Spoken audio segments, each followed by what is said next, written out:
Hola, ¿qué tal? Nada, como decía Amanda, eh, me llamo Noelia Lozano, soy diseñadora gráfica y directora de arte, trabajando mayormente en proyectos táctiles. Y bueno, hoy les vengo a hablar de mis proyectos y un poco del proceso, de mi proceso de trabajo. Y bueno, para que sepáis un poquito más de mí y de mi imaginario, pues bueno, creé una especie de galaxia que resume un poco, pues bueno, qué es lo que me gusta, un poquito de dónde vengo y un poco cómo es mi trabajo. Soy diseñadora gráfica, bueno, y a día de hoy hago trabajo de dirección de arte, pero me gusta más utilizar la palabra image maker porque me gusta bastante trabajar con lo que es la parte visual de las imágenes y de la animación. Soy del País Vasco, en el norte de España. Soy freelance y básicamente trabajo con trabajos táctiles hechos a mano, porque de algún modo creo que son únicos y le imprime una característica bastante especial a los trabajos, les imprime valor, por así decirlo, y mayormente trabajo con el papel, aunque también trabajo con otros materiales en algunas ocasiones, y también trabajo con CGI o 3D, bueno, como herramienta, y también cada vez más acabo muchos proyectos en 3D o mezclo, que es también lo que me gusta, un poco mezclar entre lo hecho a mano y lo que está hecho en 3D, y que la persona que está observando no sepa muy bien de qué mundos proviene cada elemento que está en el set. Y luego, cuando ves el proceso, pues ves cómo se ha conseguido todo. Por eso lo digital también tiene gran importancia en mi trabajo. Le doy un valor y muchísima importancia al proceso, lo intento documentar y enseñar, y forma parte de mi trabajo. Me encantan los colores, las texturas, las sombras, me encanta la luz, el volumen y todo aquello que tenga un componente un poco playful, que como que lo quieres achuchar o comer, no sé, es una característica así un poco. Y coleccionar, me encanta coleccionar cosas extrañas, como botellas, vinilos por las portadas, me encantan los dulces y me encantan los pandas, no sé muy bien por qué, pero cada vez que puedo pues me disfrazo de panda, me parece que son muy adorables.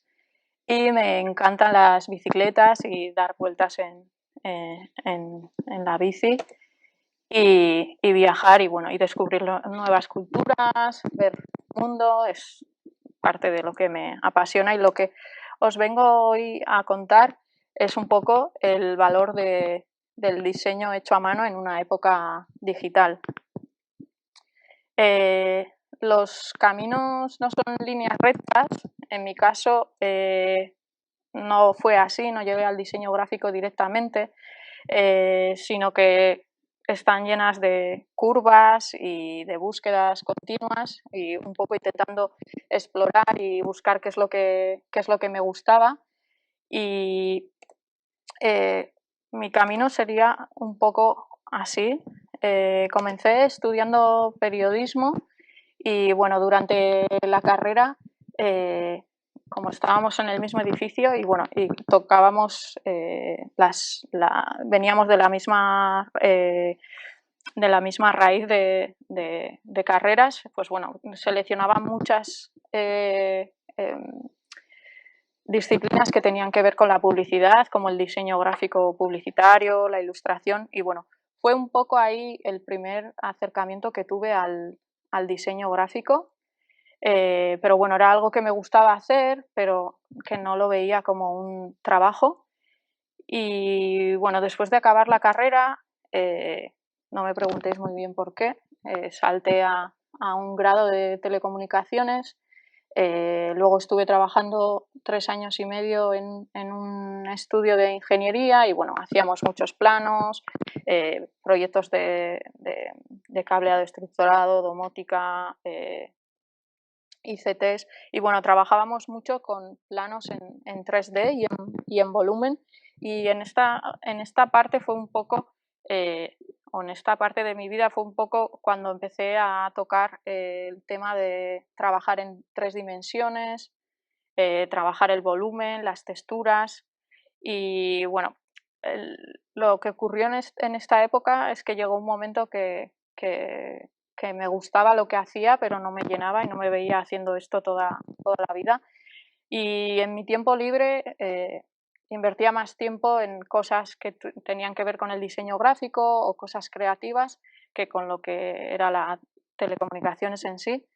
Entonces, bueno, llegó un momento que decidí dejarlo todo, comenzar de cero y ponerme a estudiar diseño gráfico. No fue un paso fácil, eh, el pasar de estar trabajando a volver a ser estudiante y empezar, por así decirlo, de cero, pero bueno, seguramente fue la mejor decisión de mi vida, ahora que he hecho la vista atrás.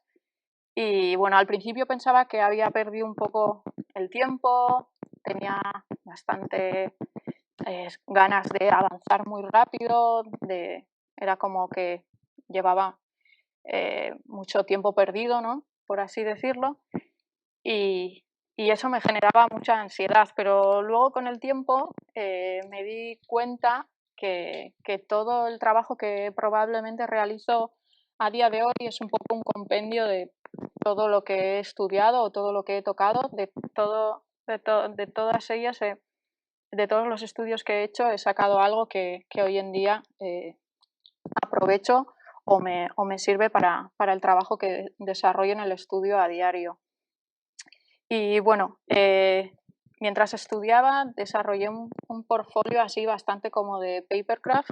No sé por qué me llamaba mucho la atención y bueno, ocurre que este portfolio que yo iba haciendo un poco en mis ratos libres mientras estudiaba diseño gráfico, me abrió algunas puertas. Tuve un internship, unas prácticas en un estudio donde encajaba bastante el tipo de trabajo que hacía, pero cuando aquello se acabó, ocurrió que se me cerraban otras puertas porque el tipo de trabajo que hacía era como muy específico y el portafolio que yo tenía online era como muy específico, muy de papercraft, y entonces eso hacía que, bueno, que la mayoría de la gente me dijera, sí, nos gusta lo que haces, pero eh, necesitamos a alguien que haga otro tipo de trabajo en el estudio o en la agencia. Y también en esa época, mientras buscaba trabajo en otro sitio, ocurrió que cada vez me llegaban más trabajos freelance y bueno, poco a poco fui desarrollando un portfolio más profesional. A día de hoy, este es mi web, creo que no está este screenshot no está muy actualizado, pero bueno, porque hace poco hice un update. Pero bueno, poco a poco me fueron llegando proyectos freelance y poco a poco fui viendo que ese era el camino que, que estaba cogiendo. Eh, Hoy os voy a mostrar una selección de trabajos de todos estos años, pero como no puedo traer aquí todos porque estaríamos una semana o así, bueno, una semana, un par de días, eh, os he hecho un reel con todos estos años de trabajo para que veáis un poco más en profundidad.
Vale. Bueno, y este primer proyecto que os traigo lo suelo enseñar bastante, porque bueno, le tengo bastante cariño. Es el primer trabajo que hice para un cliente internacional. Era para Fast Company, un editorial sobre Netflix. Y bueno, fue también bastante importante porque, bueno, como os he dicho, era el primer trabajo que hacía para un cliente internacional. eh, y de alguna manera fue como un cambio de paradigma en mi cabeza.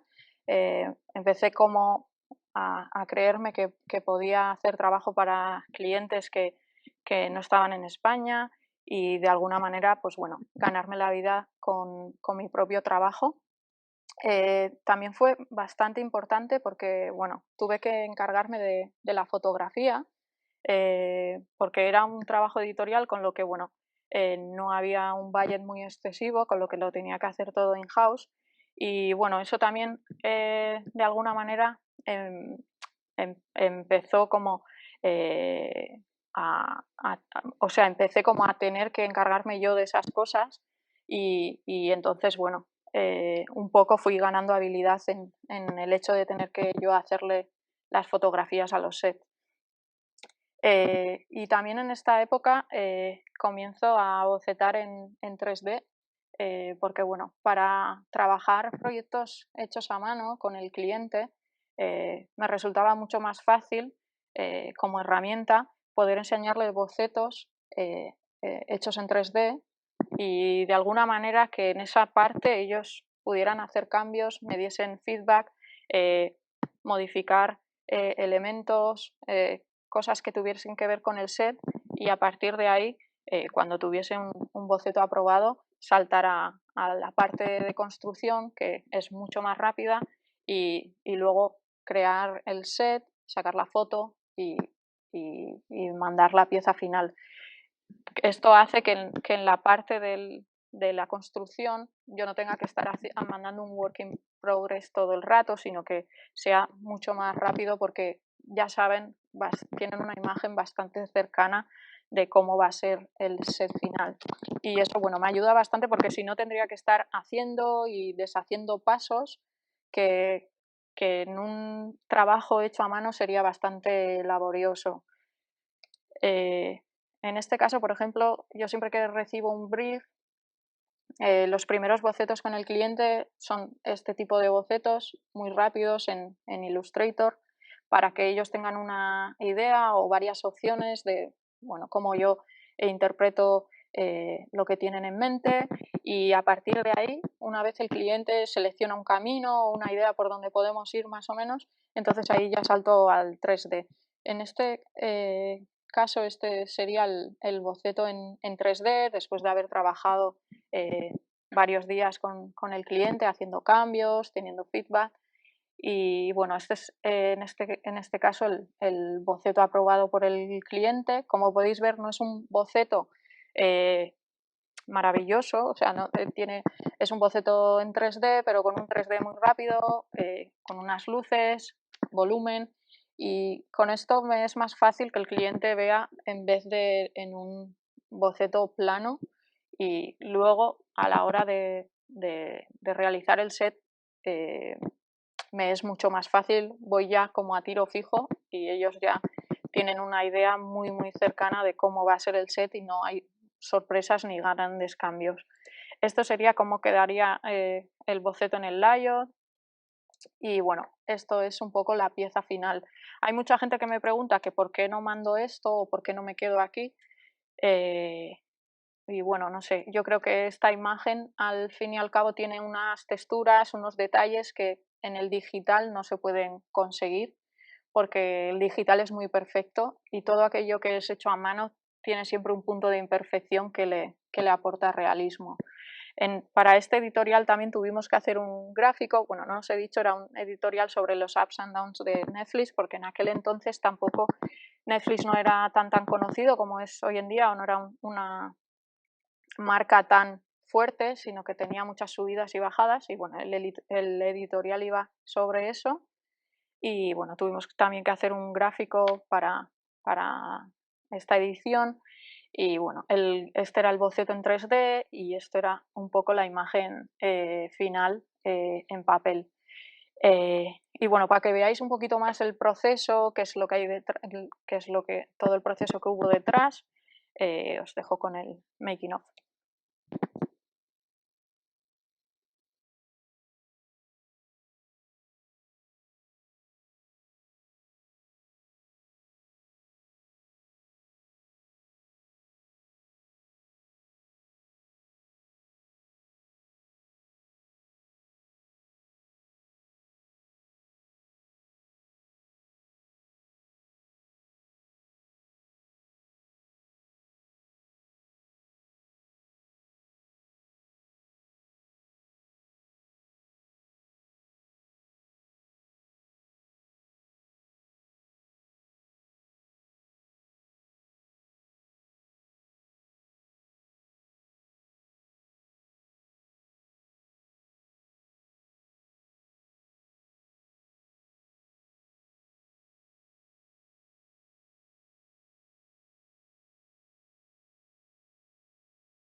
Vale. Y ahora, bueno, os voy a explicar un poco qué 3 características suelo tener en cuenta para hacer un proyecto o no, cuando me llegan encargos. Y bueno, hay 3 cosas que suelen ser estas 3 o cuestiones que yo tengo un poco en mente, que es el dinero, la creatividad y el timing. Eh, Normalmente intento que sea un balance entre estas 3 cosas, o entre estas 3 características.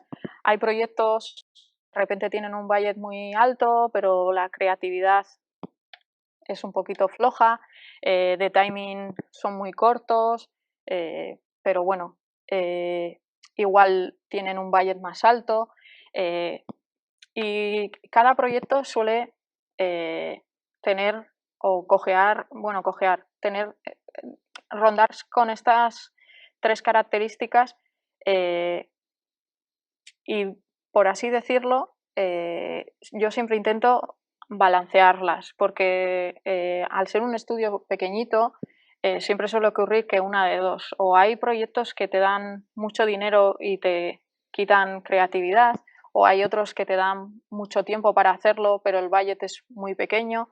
Entonces, siempre suele ser un balance entre ellos tres y a veces con unos proyectos compensas otros y eso suele ser un poco la idea a la hora de seleccionar proyectos. No todo es perfecto, lo perfecto sería tener un proyecto que tiene un budget grande, que la creatividad está genial y que además te dan un tiempo eh, perfecto o un schedule perfecto para poder desarrollarlo, pero normalmente no es así. Entonces, lo que intento es balancear estas 3 cuestiones y a veces también entre varios proyectos. Si estás con varios proyectos a la vez, pues bueno, quizás uno no tiene un budget muy grande y lo intentas equilibrar con el budget del otro y cosas así. Esto el cliente no lo sabe, ¿no? Pero tú internamente, pues bueno, te haces tus historias para intentar que todo, bueno, que todo cuadre, que todo esté balanceado y que la cosa fluya. Y bueno, y luego hay un tercer factor que, que con el tiempo se va adquiriendo o vas teniendo en cuenta, que es el factor Q o acá brown, marrón, como nosotros aquí en España lo llamamos, que es como, bueno, esa cosa que no sabes qué es lo que es, pero que es un feeling así como extraño y que lo tienes una vez recibes el proyecto o empiezan las primeras mails o llamadas con el cliente o con la persona que está en contacto contigo para el proyecto y que ves que la cosa no fluye porque el proyecto no te cuadra o hay cosas que no son muy, no sé. De esto os podría contar mil historias, mil anécdotas que tenemos todos la gente que trabajamos en diseño gráfico o creatividad. Pero bueno, yo el único consejo que os doy y que he aprendido un poco con el tiempo o que a veces acierto, otras veces no, es que en cuanto hay algo que no me cuadra o que no me suena bien, digo gracias, no me interesa y bueno, y salgo corriendo. Es lo que os puedo decir. Mejor correr y invertir ese tiempo en proyectos propios, en portfolio propio para intentar llegar a otros clientes. A mí es lo que más me ha servido durante este tiempo y bueno, y invertir energía en lo que realmente vale la pena. Y bueno, después de este rollo, nada, os presento el siguiente proyecto que os traigo hoy. Es uno que hice hace no mucho, para el año pasado creo, para Ron Barceló. Se llamaba, bueno, era para la campaña Barceló by the Face. Este proyecto es un poco distinto porque, bueno, no tenía Papercraft por el medio. Tuvimos que desarrollarlo de otra manera. El timing también era bastante corto, por eso saltamos a otro tipo de materiales. Y bueno, eso es un poco lo que diferencia a este proyecto y por lo que lo he traído hoy o lo he escogido hoy. Era un spot de 20 segundos para Ron Barceló que iban a utilizar para una campaña en las Islas Canarias, aquí en España. Y bueno, la agencia tenía ya un key visual, que es este que veis, con una paleta de colores bastante definida y que, bueno, que yo tenía que seguir. Eso era una premisa. Y bueno, la campaña formaba parte de la campaña de La vida en cholas y el Barcelona by the Face. Y bueno, lo que hacíamos en esta campaña era jugar con dos frases que se usan, que usan los canarios, que una era cambarse la peluca, que es como cuando te lo estás pasando muy bien, pero claro, lo dicen en Canarias, nosotros no lo usamos. Y muere el baifo o muere el baifito, que es como que te lo pasaste tan bien que no recordaste nada al día siguiente. Y bueno, y teníamos que recrear esos dos conceptos en el vídeo, porque bueno, la campaña iba dirigida para las islas. Y bueno, y tenía que ser divertida y visualmente atractiva y bueno, y un poco seguir el key visual, visualmente, o sea, visualmente tenía que tener partes del key visual y de la paleta de colores. Y bueno, esto es un poco el storyboard que yo les mandé. Y bueno, y ahí jugamos con esos dos conceptos de cambiarse la peluca y el baifito. Y bueno, esto es un poco para para que veáis cómo suele ser la comunicación con el cliente o la agencia y el tipo de storyboards que mando. Al principio suelen ser así, que no están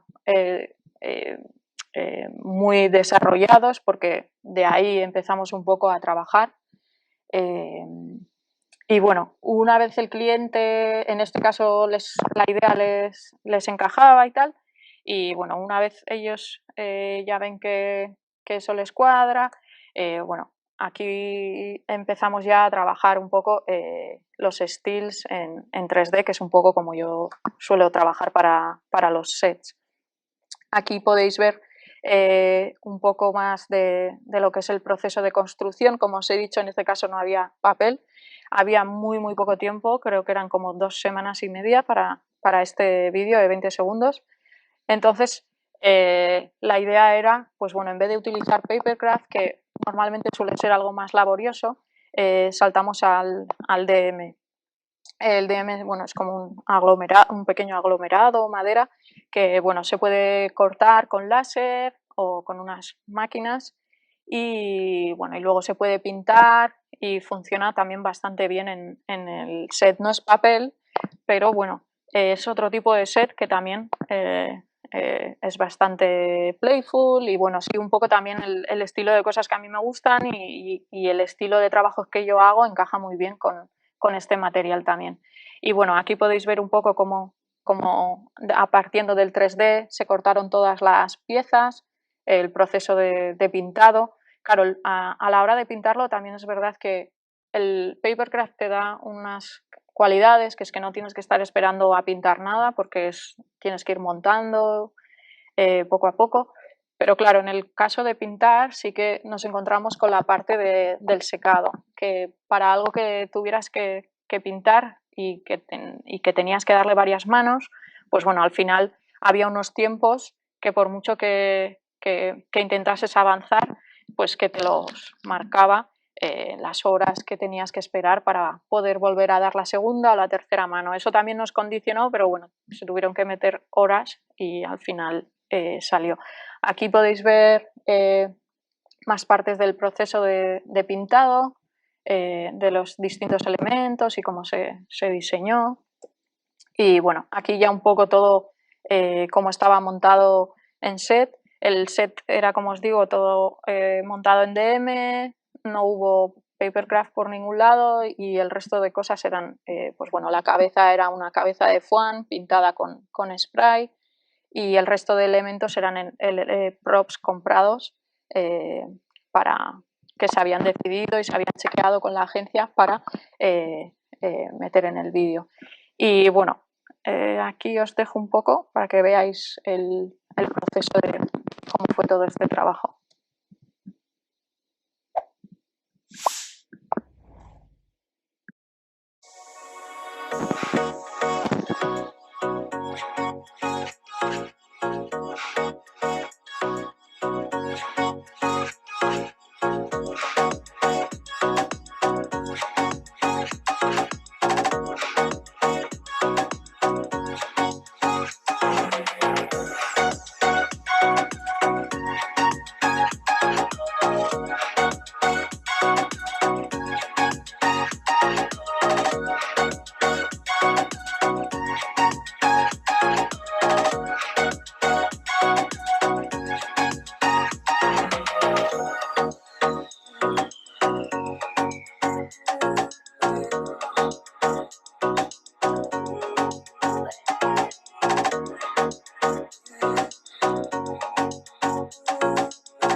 Vale, y a continuación podéis ver cómo quedó la pieza final. No sabemos qué se muere cuando se muere un baicito, ni tampoco qué es cambarse la peluca, pero sí sabemos que vives la vida como nos gusta. Y eso merece una celebración para ti y 3 colegas más.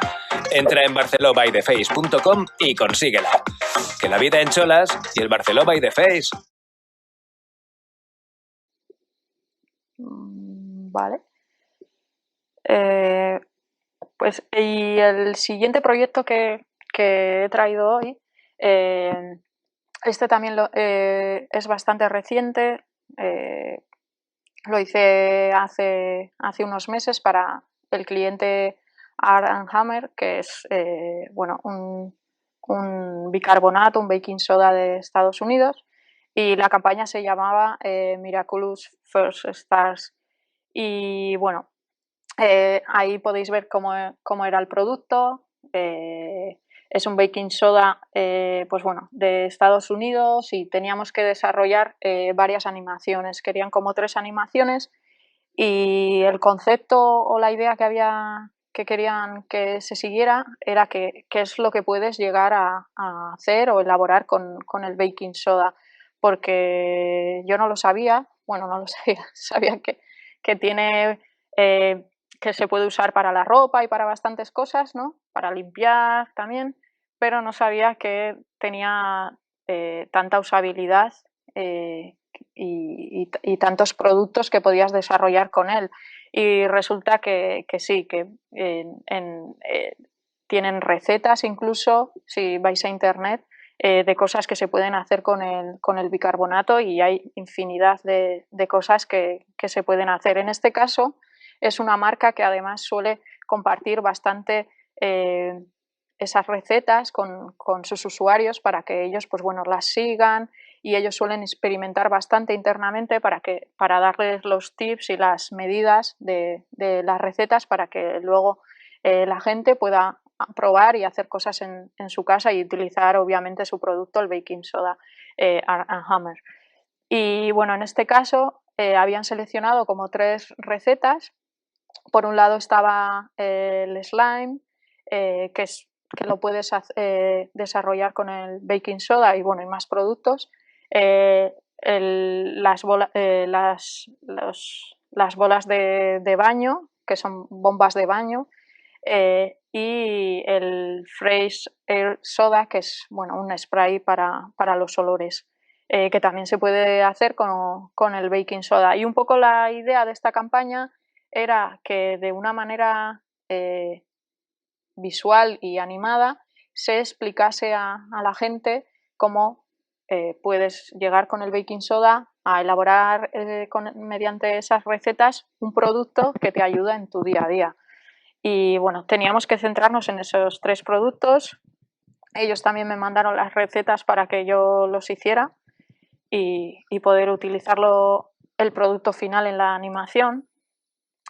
Aquí podéis ver un poco el storyboard de esas animaciones, cómo comienzo a trabajar con el cliente, con la agencia.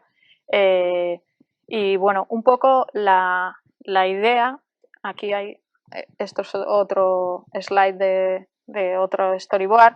Al principio, normalmente en todos los trabajos comienzo así, a mandarles bocetos en Illustrator, un poco con los conceptos y las ideas, y de ahí, cuando ya hay un poco un hilo o hemos trabajado un poco eso, salto lo que es al 3D. Y aquí, por ejemplo, estos son unos stills de secuencias que el cliente, pues bueno, ahí ya puede ver cómo va a ser cada secuencia, los colores, los tamaños, la profundidad que va a haber, y un poco ya se empieza a hacer una idea de cómo va a ser la pieza final. Pero bueno, para llegar a esta parte del 3D, de estos diseños, ¿no? Previamente hemos ido desarrollando un poco los stories y las animaciones, los movimientos que va a haber en esos stories, porque eso también condiciona cómo se va a animar, condiciona bastante el diseño, por así decirlo. Y bueno, durante este trabajo también fue bastante curioso que estos unos test del slime, porque claro, había que animar el slime y así a simple vista parece muy divertido y está genial, luego lo pasé genial animándolo, pero claro, tiene un problema y que es bastante líquido, tiende a soltar un poco de líquido, humedad, una especie como de grasa, bueno, no es grasa, pero sí como es bastante wet, y entonces no se lleva muy bien con el papel y hacía manchas en el set, y bueno, eso fue uno de los problemas más grandes que hubo que solucionar en la animación del slime, bueno, a base de plásticos y bueno, trabajando muy rápido para que no se marcase el set, pero bueno, y eso es uno de los test. También el animar el slime era una parte así como bastante complicada, porque querían que tuviese un componente así como de animado, de monstruo animado, como si tuviese vida propia. Y bueno, el slime en este caso se utiliza para limpiar, para limpiar huecos de teclados, de equipos electrónicos. Bueno, es una de las utilidades que se le da al slime que puedes hacer con el baking soda, ¿no?, en tu día a día. Y claro, querían que ese slime fuese un poco recogiendo toda la basura que había en el set. Y ese era un poco el concepto, la idea. Esta parte fue una de las más complicadillas en esta animación, y luego otra parte que también fue como un poco más complicada fue llegar al punto, estos son unos tests que se hicieron de la transformación que había del producto, de lo que es el paquete de Arm & Hammer, a convertirse en soda, y luego un tercer paso que era ya como el producto, ¿no? Y era un poco el concepto de estas animaciones del Fresh Start, que era como, vale, tú tienes el producto y con el producto, de una manera mágica, consigues otro producto que te ayuda en tu día a día a tus labores. Y claro, querían que ese comienzo fuese muy espectacular. Y bueno, aquí hubo que hacer unos tests porque al principio, claro, trabajar con partículas también es bastante tedioso. Tienes que hacer muchas pruebas, el ordenador se parte a la mitad, bueno, se bloquea, vuelves a hacer pruebas y bueno, las primeras pruebas que hicimos eran bastante, el slime, por ejemplo, se convertía a algo muy grumoso, no les cuadraba.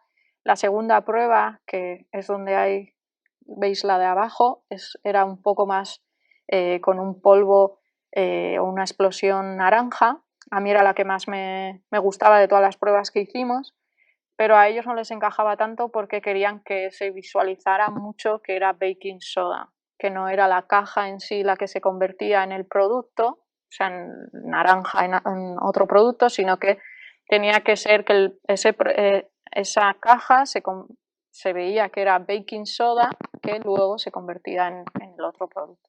Y bueno, entonces al final tuvo que ser algo como muy blanco, que es esa tercera opción que había ahí, que fue la que al final se utilizó. Son detalles que en los proyectos dan un poco más de trabajo, pero bueno, que al final es a base de fallo, error y probar cuando se llega a lo que un poco el cliente quiere, y a veces lo que le gusta al cliente no es tanto lo que te gusta a ti, pero bueno.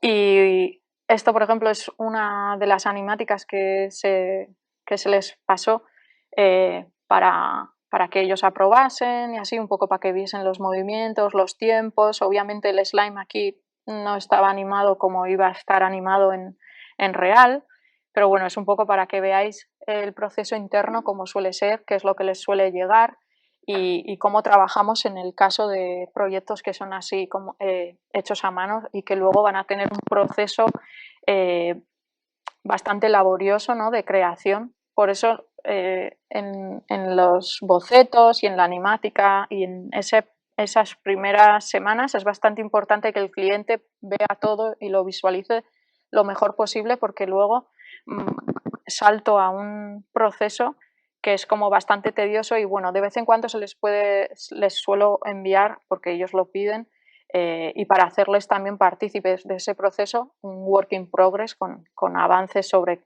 cómo vas montando todo, el proceso de la creación o de la construcción que estás haciendo, pero ahí ellos ya previamente en el boceto han aprobado todo, con lo que ya tienen muy claro cómo va a ser todo, por eso no hay muchos cambios ahí. Y bueno, que me lío. Y para que veáis más del proceso de este proyecto también, os he traído el making of.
Vale, y bueno, y a continuación podéis ver las 3 piezas o 3 animaciones que resultaron de todo este proceso.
Yep. Vale, y el siguiente proyecto que he traído hoy es uno que hicimos para Manos Unidas. Era un set de unos 4 metros hecho en Papercraft para un spot para la tele.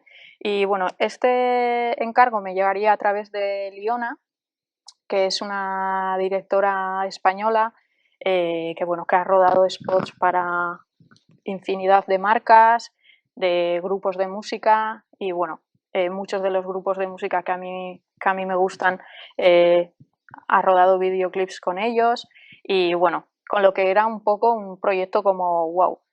Y en este caso, bueno, el cliente era Manos Unidas, que es una ONG que trabaja a nivel global y la campaña de ese año, pues bueno, querían centrarse en el concepto de compartir agua y comida, pues bueno, por los distintos continentes.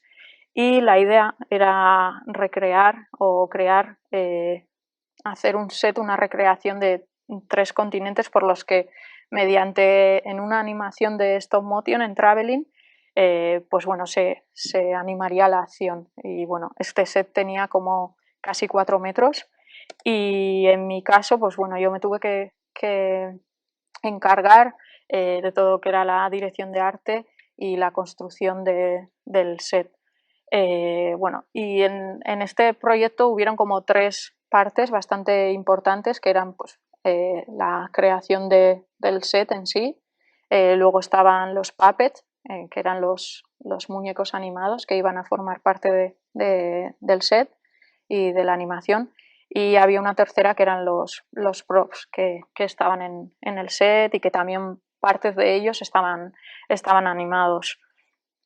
Este es un poco el set para que veáis la dimensión que tenía, era cerca de los 4 metros y bueno, se llegó a los 4 metros porque claro, había un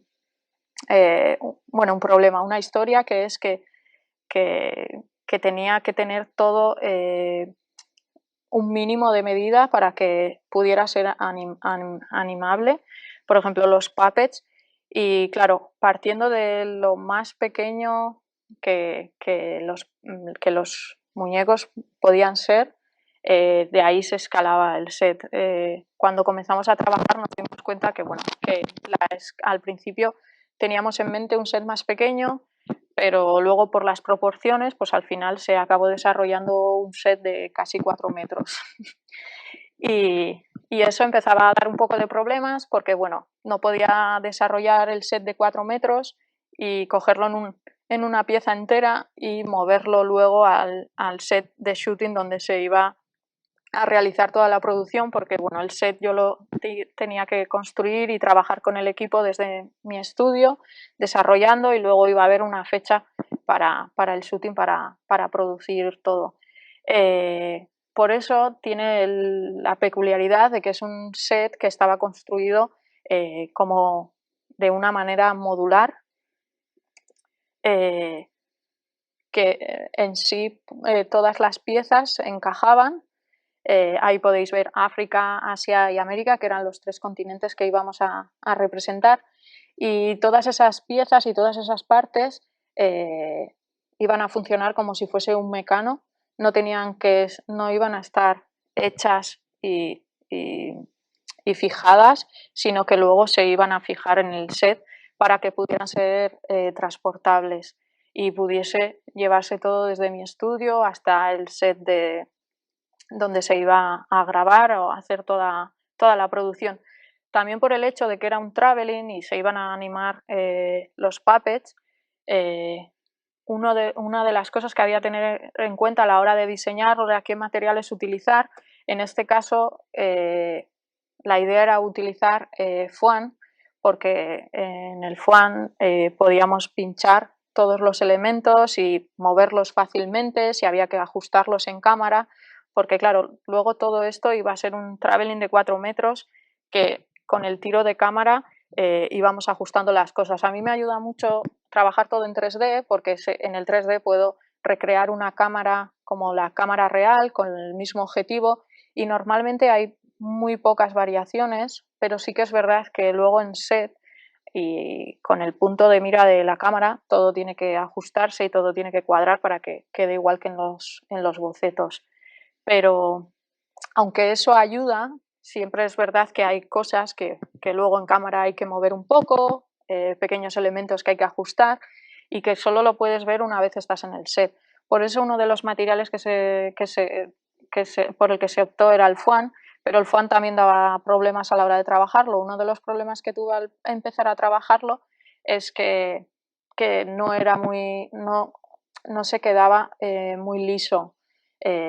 Lo intenté trabajar con una herramienta que es como un cortahilos, pero bueno, aquello no funcionaba. Al final se tuvo que cortar todo bajo pedido para que fuese todo muy liso, muy uniforme. Esto ocurre porque en el stop motion todo aquello que varía un poco respecto de un frame a otro genera una especie de fallo o que ves que algo no está bien. Entonces todo tenía que estar muy perfecto, los animadores iban a estar encima del set, todo aquello que tocasen y que de alguna manera cambiase su forma nos podía dar problemas. También hay que tener en cuenta que en una producción hecha en stop motion, o una animación hecha en stop motion, una vez comienza la producción es muy difícil volver atrás.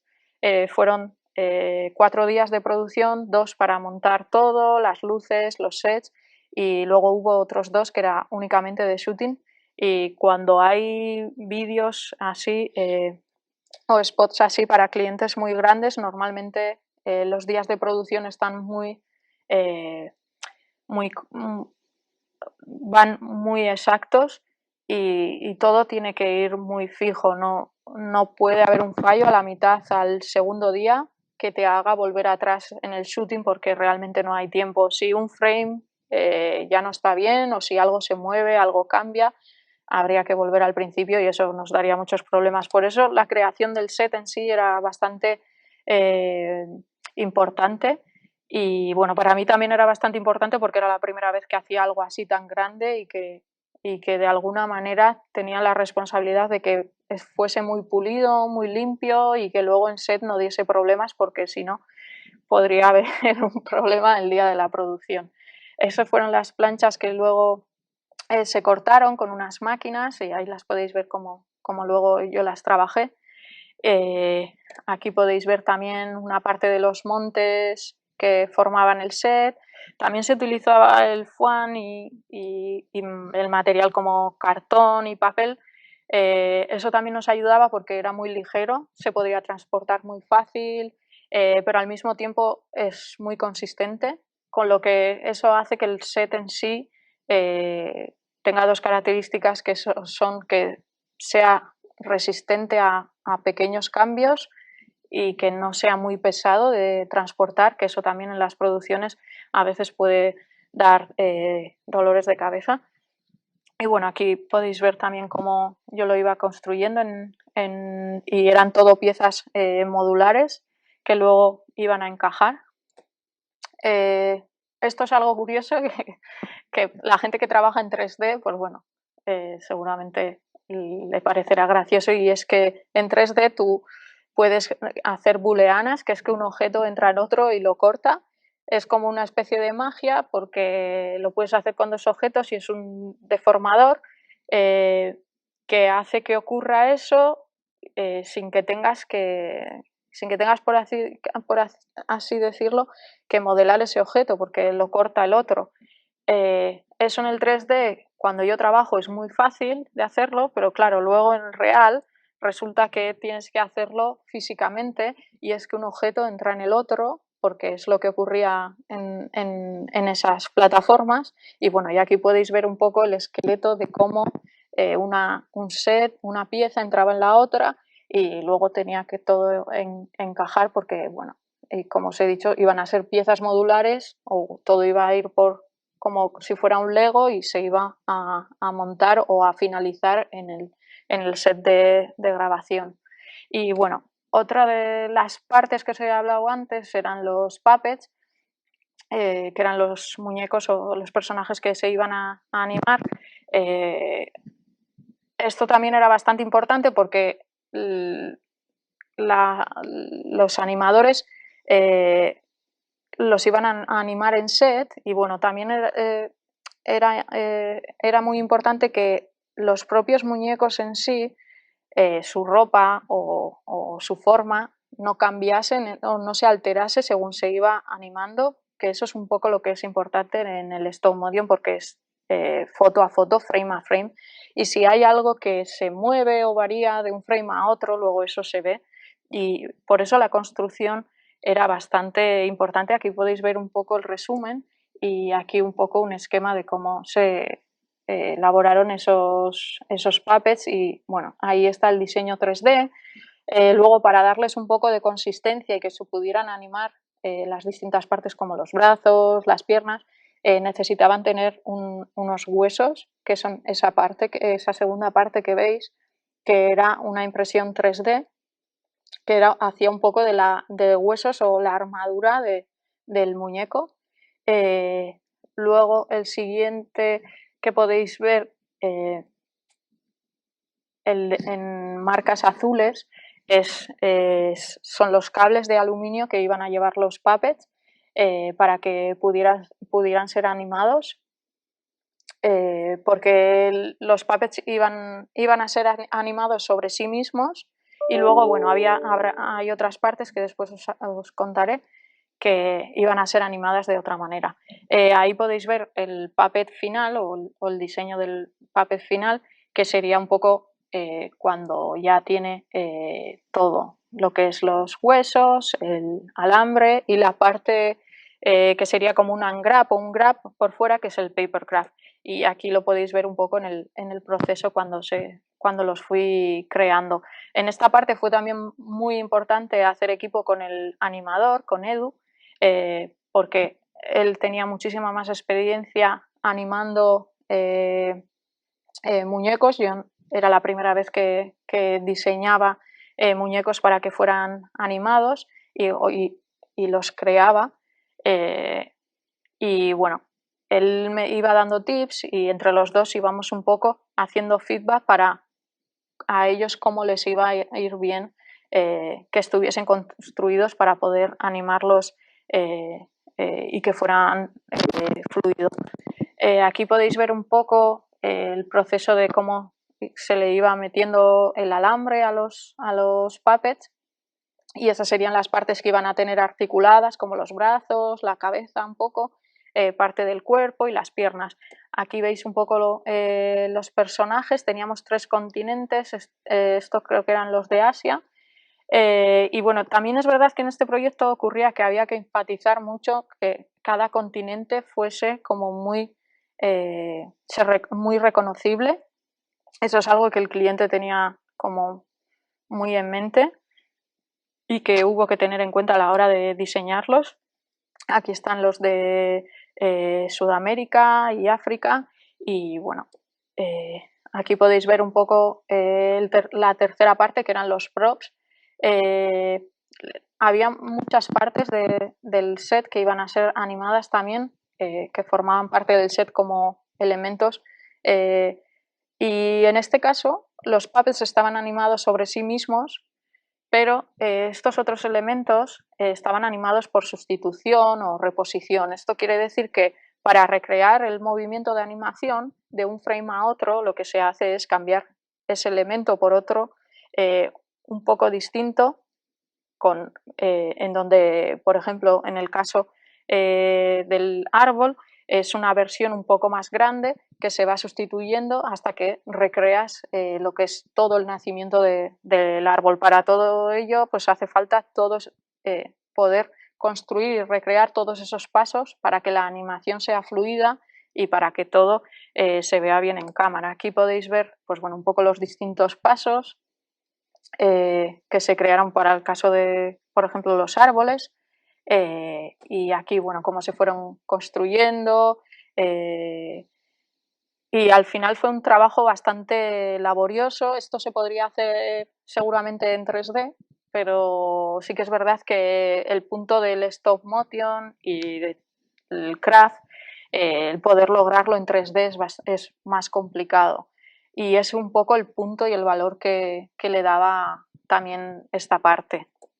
Aquí podéis ver las plantas también, y distintos elementos del set estaban también animados por la misma técnica, por reposición, para poder generar esa ilusión de animación. Y bueno, y aquí podéis ver un poco pues los distintas pruebas y pasos que se hicieron para el diseño de estas pequeñas animaciones, de estas partes. Y bueno, aquí hay más partes. El agua también estaba animada frame a frame. Estos son más props que hubo que desarrollar dentro del proyecto. Aquí también podéis ver una tomatera. Los tomates estaban animados muy pequeñitos. Bueno, voy a ir más rápido porque creo que ya llevo una hora. Y aquí van los distintos pasos, por ejemplo, para la recreación de los árboles, aquí de las tomateras. Bueno, esta fuente también estaba animada. Bueno, este pozo. Aquí podéis ver también, pues bueno, distintos props que se desarrollaron para los sets. Estos son imágenes que se les mandó al cliente para que ellos chequeasen todo y lo aprobasen antes del shooting. Y bueno, y aquí podéis ver a todo el equipo que hizo capaz este proyecto. Y bueno, fueron 4 días de producción, 2 de preproducción en set, montando todo, las luces, que todo cuadrase en cámara, con un traveling de 4 metros que tuvo que hacer Edu, el animador, en exclusiva para ese set, porque no existía un traveling, o sea, no existía esa pieza en sí, sino que tuvo que crearla. Y bueno, Edu fue uno de los animadores, ellos eran Citoplasma, y bueno, y la directora era Liona. Y a continuación os pongo un poco, pues bueno, el making of, para que veáis qué hubo detrás de todo este proyecto y un poco todo su proceso.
y bueno, a continuación los 20 segundos que son la pieza que se vio en televisión.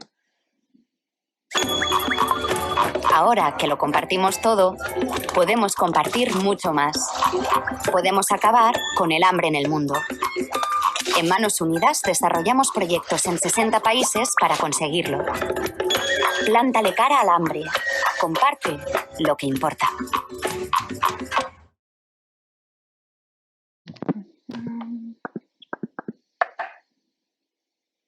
Vale. Pues bueno, el siguiente proyecto del que os voy a hablar no es un proyecto en sí, sino que es más bien un proyecto personal y seguramente el más grande hasta la fecha, que es mi estudio. Y bueno, es un nuevo paradigma, una nueva manera, o sea, uy, me acabo de manchar. Un nuevo playground y, por decirlo así, un avance en lo que es mi trabajo, mi carrera y bueno, y lo que hago de mi vida. Este es el primer estudio y es un poco también para que veáis desde dónde yo comencé y bueno, y un poco a lo que estoy llegando ahora o un poquito poco a poco con lo que estoy consiguiendo. Este era el primer estudio que tuve, era un cuarto como de, no sé, 20, bueno, un cuarto, sí, era como un cuarto, una oficina pequeñita, como de 15, 20 metros cuadrados, no tenía más. En ese estudio, por muy pequeño que fuese, pues bueno, se hicieron trabajos bastante grandes. Ahí podéis ver uno de los proyectos que están en mi web, que se desarrolló un set del Matterhorn. Pues bueno, no me preguntéis cómo, pero conseguimos meterlo ahí. Ahí se desarrolló ese proyecto. Luego este sería el segundo estudio que tuve. Era un estudio que compartía con mi pareja. Él tenía la planta de abajo, que era donde montaba bicicletas y restauraba bicicletas, que era lo que él hacía, y yo estaba en la planta de arriba, pues bueno, con mis sets y diseñando y mi papel. Era un poquito más grande que el anterior, pero bueno, tampoco era muchísimo más grande porque de altura era bastante más pequeño o bastante más bajo, perdón. Y bueno, y este sería el tercer estudio donde he estado hasta hace no mucho. Era un estudio con más sol, era bueno, un pabellón que eran distintas oficinas con otros estudios que bueno, compartíamos office, baño y salas de reunión, pero bueno, luego cada uno tenía su propio espacio. En este estudio también tuve la opción de desarrollar proyectos también muy chulos, geniales, pero también es verdad que se quedaba pequeño. Hubo producciones que, bueno, que tuvimos que hacer fuera del estudio porque ahí no se podían desarrollar, porque no se podía meter a todo el equipo. Pero bueno, ha sido una manera de ir avanzando. Y al final, pues bueno, este es el último estudio que ya tengo. Son 100 metros cuadrados en los que ya tengo un espacio para poder, o sea, un set más grande, con un espacio para poder trabajar más grande, poder hacer cosas mayores y bueno, es un breaking point, por así decirlo, para mí y es un nuevo paradigma, un nuevo playground donde poder jugar y hacer cosas nuevas. Y bueno, todo este proyecto se ha desarrollado durante la pandemia, que bueno, no fue lo mejor para desarrollar una obra o así, nos dio bastante quebraderos de cabeza, pero bueno, al final se consiguió, sobre todo porque las obras tienen muchas fases burocráticas y el COVID, pues bueno, tampoco ayudaba mucho en estas cuestiones y bueno, hubo bastantes parones, bastantes pausas y bastantes problemas, pero bueno, al final es verdad que la satisfacción de poder tener un espacio más grande es algo que, bueno, que no tiene precio y al final, después de todo el esfuerzo, pues bueno, ya lo puedo estar disfrutando. Y para que veáis un poco cómo fue todo, pues también tengo un vídeo de todo ese proceso.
Vale.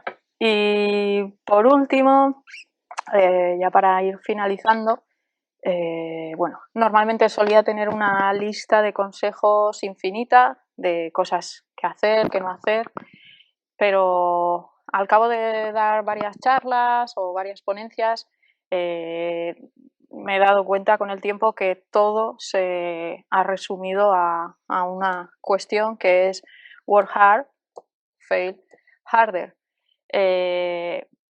Trabajar duro y fallar más duro aún, porque bueno, es la única manera de que encontréis vuestro camino, vuestro proceso, no tengáis miedo a fallar, a errar, a perderos, a volver a encontraros, a probar una y mil veces, porque bueno, eso de alguna manera querrá decir que estáis en el buen camino, buscando algo diferente, distinto, algo personal o algo que sea muy vuestro. Y es un proceso que al final cada cual tiene que hacer y desarrollar y poder encontrar qué es lo que le gusta hacer. Y no tengáis miedo a fallar ni a arriesgar, porque bueno, es donde surge la magia. Gracias. Y creo que hay preguntas.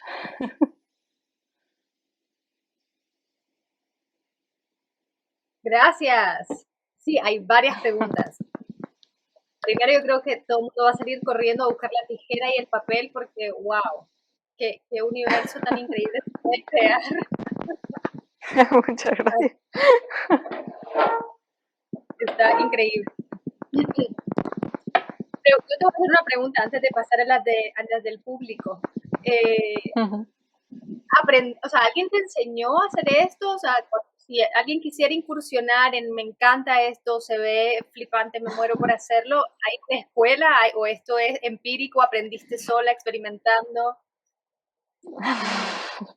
Bueno, ocurre que yo en mi caso siempre desde que he sido pequeña me gustaba mucho como hacer mis propias manualidades, no sé, hacía cosas muy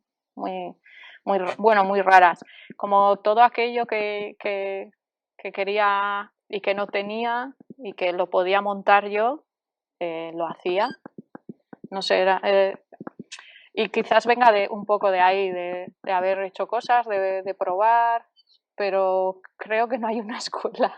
Es un poco un proceso, ¿no? Como que cada uno tiene que desarrollar o en tu imaginario como quiero hacer esto y lo voy a hacer o lo voy a construir de esta manera y no sé, es un poco como un proceso personal. Obviamente luego seguramente es aprendible y enseñable, porque yo doy workshops o talleres en los que los alumnos, pues yo les llevo por un proceso y acaban haciendo un set como el que yo hago aquí en el estudio. Y sí que es aprendible, ¿no? Pero al final cada uno coge sus tips o tiene sus maneras de hacer las cosas y un proceso de trabajo que te agiliza y que sabes qué es lo que te funciona y otras que igual no las has desarrollado, ¿no? Y que las tienes que intentar y al final es un fallo-error, o sea, cierto error que vas viendo lo que funciona y lo que no. Bueno, por lo menos está la opción del workshop. Tal vez algún día hacemos uno de esos y funcionar en hacer mundos de papel. Bueno, déjame leer una de las preguntas que tenemos por acá. Ok, tenemos Daidin, dice que extraordinario tu trabajo y que cuánto tiempo te lleva en promedio ejecutar un proyecto y cuál es el tiempo ideal para vos para realizarlo. Depende mucho. Depende de, por ejemplo, si es una ilustración para una editorial o para publicidad, pero es, bueno, una ilustración es una imagen, un still. Un still normalmente suele ser rápido, como pues igual hay un proceso de una semana o semana y media de bocetos y aprobación, trabajo con el cliente, y luego igual otra semana, semana y media para el desarrollo de lo que es la construcción. Luego el preparar el set final, shooting y mandar la pieza, pero luego eso sería para un still, para una imagen.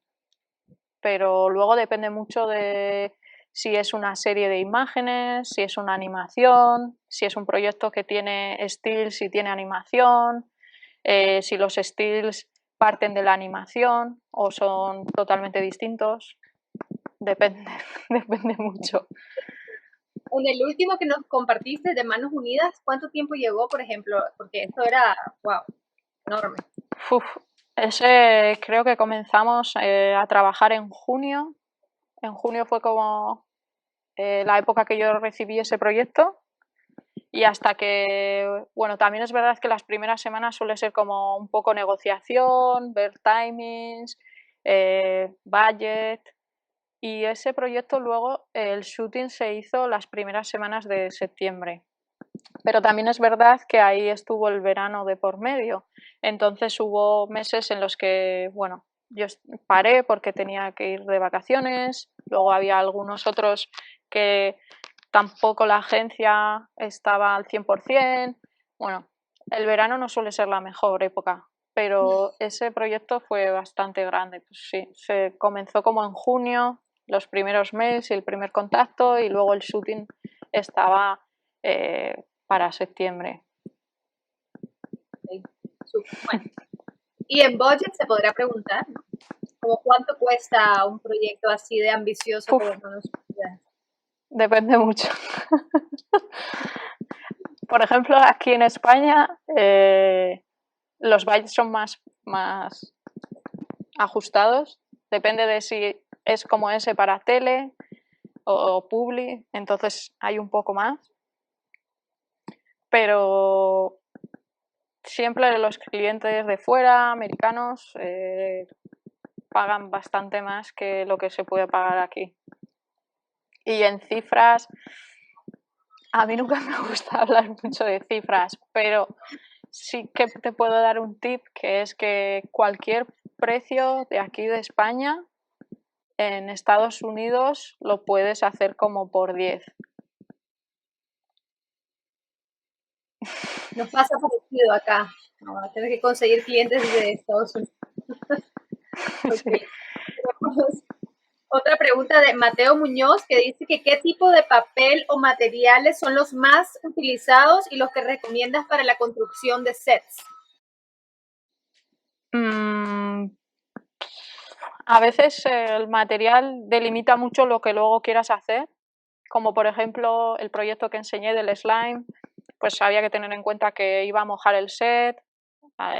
Claro, tampoco podía utilizar un papel plastificado porque eso genera brillos, entonces ya no sería papel mate. Entonces, por ahí por medio, pues lo hacía con un plástico.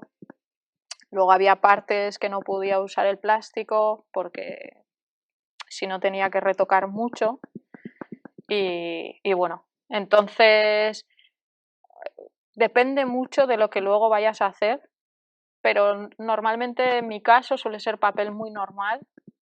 Pero, por ejemplo, si quieres animar algo y tiene que ser tiene que ese papel moverse o bueno, ahora no me sale la palabra en español. Doblarse. Como sí, eso es, como doblarse en sí mismo. Eso a la hora de desarrollar el proyecto, lo mejor va a ser hacer pruebas, porque luego en cámara depende o cuando tienes que hacer una foto, si es una foto vas a poder retocarla, pero si es algo que está animado, ahí ya vas a tener más problemas porque tendrías que retocar cada frame y eso te va a dar mucho trabajo. Entonces es una cuestión de probar, pero el papel que yo utilizo es muy normal, el que venden en papelerías, y cuando tengo un proyecto que requiere algo así un poco más especial o que quiero conseguir algo distinto o que necesita más consistencia, entonces recurro a otro tipo de papel o otro tipo de o al papel le doy consistencia con otro tipo de material. Al final es una cuestión de probar. Pero es un papel, el que yo utilizo es papel muy normal. Es papel de papelería y luego a veces me mandan marcas, papeles, pero es más complicado trabajar con esos papeles. Por el hecho de que, bueno, es una cosa de que venden cantidades muy grandes cuando son marcas que van por catálogo. Y con algunas que tengo contactos me dan papel, pero es muy complicado cuando tienes un proyecto y que solo necesitas una cantidad muy concreta. Ellos te venden 100 pliegos y dices, no necesito 100 pliegos. Entonces tienes que recurrir a otros papeles que sean más accesibles o que estén más al alcance. Y a veces ocurre eso. Gracias. Bueno. Y Michael pregunta que es espectacular lo que haces y que si tienes un equipo de trabajo. Y luego había habido muchas preguntas acerca del modelo que usaba las sandalias, que si lo depilaron las pantorrillas o no. No sé. Hay varias preguntas de eso, hay mucha preocupación por las pantorrillas del Ya, ¿sabes por qué creo que es eso? Porque el primer shooting, bueno, el modelo que sale en el vídeo es un chico y la pierna tiene pelo, pero la pierna que luego utilicé al final fue la mía porque prefería que no tuviese pelo. Pero bueno, son por cuestiones de la marca y la estética, que de repente es como, eso no nos cuadra mucho, mejor que esté más limpio, ¿no? Y al final dices, vale, pues por si acaso hicimos 2 shootings y luego se probó y se eligió mi pie. ¿Y cuál era la otra pregunta? Creo que lo dicen quizás por eso, pero no lo sé. El equipo de trabajo, que si tienes un equipo, ¿cuánta gente trabaja con...? Normalmente aquí en el estudio estoy yo sola y dependiendo de si el proyecto es más grande o requiere más gente, entonces ahí sí que cojo gente o hay gente que me ayuda, pero también suele depender mucho del budget, de los tiempos, suele ser un balance entre todo eso. Y a veces hay con gente que trabajo que no está aquí en el estudio, si es algo de 3D o si es algo que no hace falta que esté físicamente, porque ahora se trabaja mucho en remoto, pero normalmente estoy yo. Si el proyecto es muy grande, entonces sí que hace falta o para la hora del shooting o para la construcción, pero no, normalmente soy mi becaria. Por acá pregunta Dulce que si haces sets de respaldo, que cuántos haces, o siempre es solo respaldo. un set. Sí, digamos. Vale, de respaldo ya. Eso también depende. Si intuimos o se han hecho pruebas y predecimos que va a poder haber una pérdida, entonces sí. Y normalmente, por ejemplo, en el proyecto de Manos Unidas, que iban a haber unos días de shooting con un equipo que todo va muy al milímetro, ahí había cosas que estaban duplicadas por si acaso, porque luego en el set algo se puede romper y claro, estás tú, está el equipo de producción, está el cliente, la agencia y bueno, si algo se rompe tienes que tener un backup por si acaso Y en ese tipo de proyectos que hay cliente, que hay producción, que no tienes margen, ahí sí que suele haber pues varias réplicas de alguna de las partes que pueden perecer. Gracias. Y hay una última pregunta, vamos a ver si la entiendo bien, si no, vamos a ver. Dice, ¿has considerado trabajar con impresión 3D, ya que inicialmente modelan elementos en digital? Y luego, ¿en qué otros materiales has experimentado? Si arcillas, plásticos, concretos. Concretos. El concreto es un material que últimamente lo veo en muchos sitios y sí que tengo ganas de experimentar con él y aún no lo toqué. En el pasado sí que he experimentado con plastilinas, con impresión 3D pues la utilizamos para los puppets de Manos Unidas. También hice cosas con lana en alguna ocasión. Sí que he utilizado otros materiales, pero también es verdad que a mí los clientes me identifican mucho con el papercraft y casi el 80% de los proyectos por los que llegan a mí o para los que me necesitan suelen ser para que le haga sets en papercraft. Aunque también es verdad que yo quiero empezar a hacer otro tipo de sets para un poco cambiar y explorar distintos sets y diseños, como el de Ron Barceló, que era más de M pintado, y poder hacer otras cosas que no sean solo papel.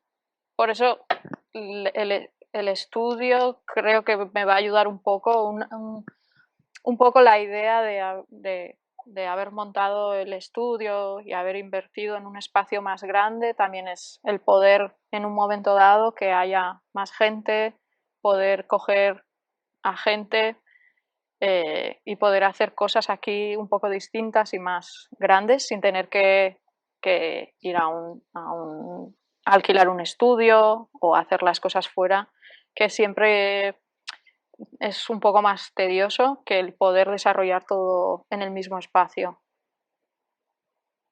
Súper. Y hay una más del equipo ¿qué haces con todos los sets? ¿Hay un museo de sets de papel por algún lado o todo se queda en el camino? No, hay un garaje de mis padres que tiene una doble altura lleno de sets y de construcciones en papel. Por aquí también tengo alguno. Allí arriba también tengo cajas. No sé si se puede ver, no sé si se verá por allí.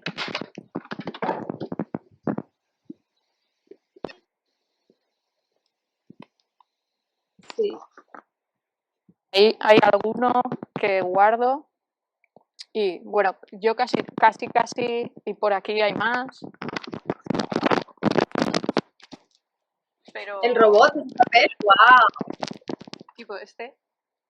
precioso. Oh.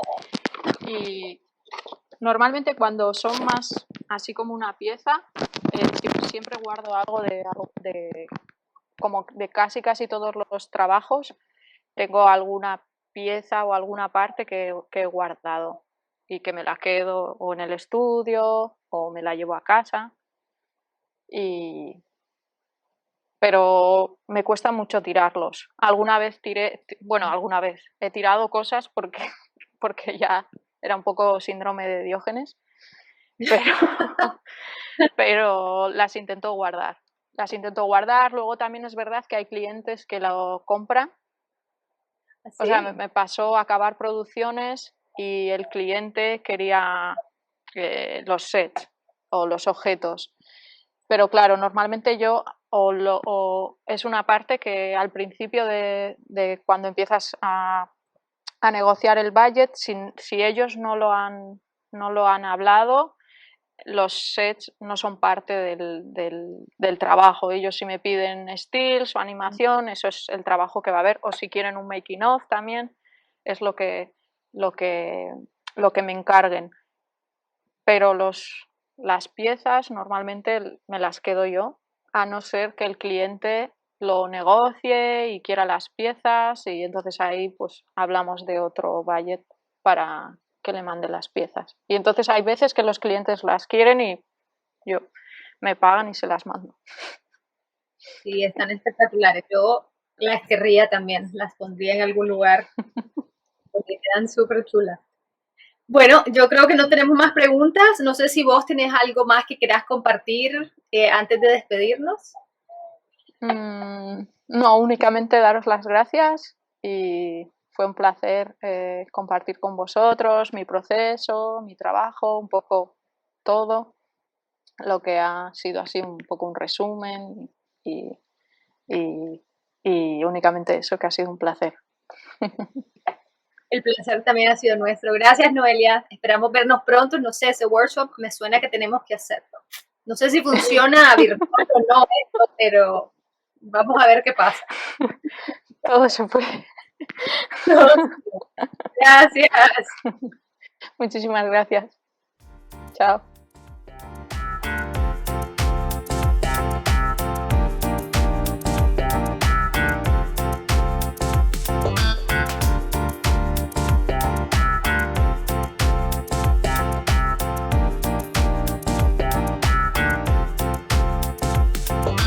Thank you.